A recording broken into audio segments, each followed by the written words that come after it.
ತುಂಬ ಈ ವಿಷಯ ಮಾತಾಡಬಾರ್ದು ಅಂತೇಳಿ ನಾನು ಅಂದ್ಕೊಳ್ಳೋದ್ರ ಜೊತೆಗೆ ಪಕ್ಷಾತೀತವಾಗಿ ನನ್ನ ತಾಲೂಕಿನ ಜನತೆ, ಹಿರಿಯರು, ಬುದ್ಧಿಜೀವಿಗಳು ನನಗೆ ಒಂದು ಸಲಹೆ ಕೊಟ್ಟಿದ್ದಾರೆ.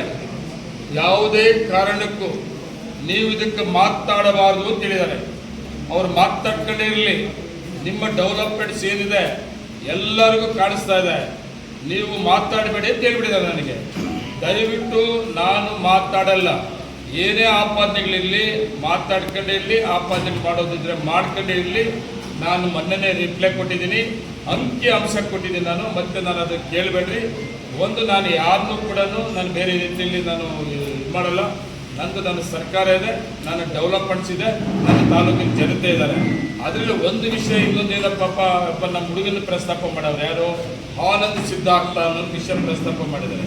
ಆ ಹುಡುಗ ನನ್ನ ಹುಡುಗ ರೀ, ನಮ್ಮ ಹುಡುಗ ನಮ್ಮ ಹತ್ರ ಇದ್ದು ಏನೋ ಕಾರಣಾಂತರ ನಮ್ಮನ್ನು ಬಿಟ್ಟು ಬೇರೆ ಕಡೆ ಹೋಗಿ ಯಾರು ಹೇಳ್ಕೊಟ್ಟವ್ರ ಮಾತು ಕೇಳ್ತಾ ಇದ್ದಾರೆ, ಮಾತಾಡ್ತಾ ಇದ್ದಾರೆ. ನಾನು ಯಾಕೆ ಅವ್ರ ಬಗ್ಗೆ ಮಾತಾಡಿಲ್ಲ ಅಂತೇಳಿ ಒಂದು ಕೇಳಿದ್ದಾರೆ. ನಾನು ಯಾಕೆ ಮಾತಾಡ್ಬೇಕು? ನಮ್ಮ ಹುಡುಗ ರೀ, ನಮ್ಮ ಮನೆಗೆ ನಮ್ಮ ಮಕ್ಕಳು, ನಮ್ಮ ಅಣ್ಣ ತಮ್ಮದವರು, ನಮ್ಮ ಕೂಡ ಹುಡುಗರು ಒಂದು ಮಾತುಕತೆ ಬಂದು ಸ್ವಲ್ಪ ಡಿಫ್ರೆನ್ಸ್ ಬಂದಿರ್ತದಪ್ಪ.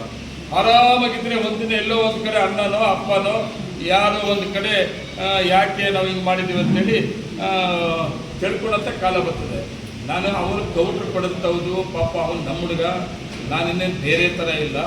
ನಾನು ಆನಂದ್ ಸಿದ್ಧಾರ್ಥ ಬಗ್ಗೆ ನಾನು ಎಂದೂ ಹೇಳಿಲ್ಲ. ಅವ್ರಿಗೆ ಮಾತಾಡಿಸೋರು ಯಾರು ಮಾತಾಡಿಸಿರ್ಬೋದು ಅಂತ ಅನ್ಕೋತೀನಿ. ನಾನು ಅದ್ರ ಬಗ್ಗೆ ಏನು ಬೇರೆ ವಿಷಯ ಇಲ್ಲ. ದಯವಿಟ್ಟು ನಿಮ್ಮ ಕೈ ಮುಗಿ ಕೇಳ್ಕೊತೀನಿ. ನಾನು ಅವ್ರ ವಿಷಯ ಮಾತಾಡ್ಸೋಕ್ಕೆ ಹೋಗ್ಬೇಡ್ರಿ, ನಾನು ಮಾತಾಡಲ್ಲ.